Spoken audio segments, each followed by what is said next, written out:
ചിലയിടത്തൊക്കെ ഞങ്ങൾ പോകുമ്പോൾ പേരും ഊരും സ്ഥലവും ഒന്നും പറയാതെ കർത്താവിൻ്റെ ദാസൻ വന്ന് ഇപ്പോൾ വന്ന് കിളയ്ക്കും എന്ന് പറയുന്ന ഒരു പരിപാടിയുണ്ട്. നോ നോ നോ നോ ഓ ദൈവം കാടടച്ച് വെടിവെക്കുന്ന പരിപാടിയല്ല ദൈവം പറഞ്ഞത്.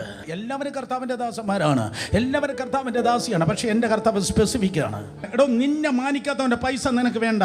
നിങ്ങൾ കർത്താവിനെ ചുമന്ന് നടക്കുമ്പോഴല്ലോ നിന്നെ മാനിക്കാത്തവൻ്റെ 5 പൈസ നിന്റെ ജീവിതത്തിൽ വീഴല്ലേ.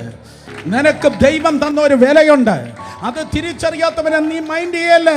ദൈവം നിനക്ക് ഞാൻ പ്രൈഡല്ല പഠിപ്പിക്കുന്നത്, ഞാൻ നിന്റെ വിലയാണ് പറയുന്നത്. നീ മറ്റുള്ളവനെ കാണുമ്പോൾ തലകിരിച്ച് എനിക്ക് മാത്രം നോ നോ നോ തല ഉയർത്തിയോ നടക്കേണ്ടത്. കാരണം ഈ പുസ്തകം ആര് ഉയർത്തിയോ അവനെ ദൈവം ഉയർത്തി. ഈ പുസ്തകത്തെ ആര് ചുമന്നോ ദൈവം അവനെ ചുമന്ന. അവൻ സ്നാനപ്പെട്ട് തണുത്ത വെള്ളത്തിൽ നിന്ന് മുങ്ങിക്കയറി ആത്മാവ് പ്രാപന്ത ദേഹരൂപത്തിൽ അവൻ ഇറങ്ങി വന്നപ്പോൾ പിതാവായ ദൈവം പറഞ്ഞു, ഇനി ഇനി ഇനി നീ നൂറ്റാണ്ടുകളായി പിശാചെ കാത്തിരുന്നതാ.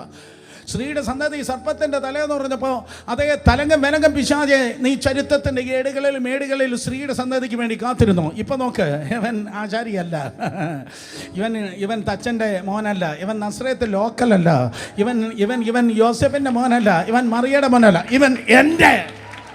ഇനി അവനെ തൊട്ട് നോക്ക്, തൊട്ട പൊള്ളും. ഓ എൻ്റെ അഭിഷിക്തനെ തൊടല്ലേ, എൻ്റെ പ്രവാചകന്മാർക്ക് ദോഷം വരുത്തല്ലേ. ഇവൻ എൻ്റെ പ്രിയ പുത്രൻ, ഇവനിൽ ഞാൻ പ്രസാദിച്ചിരിക്കുന്നു.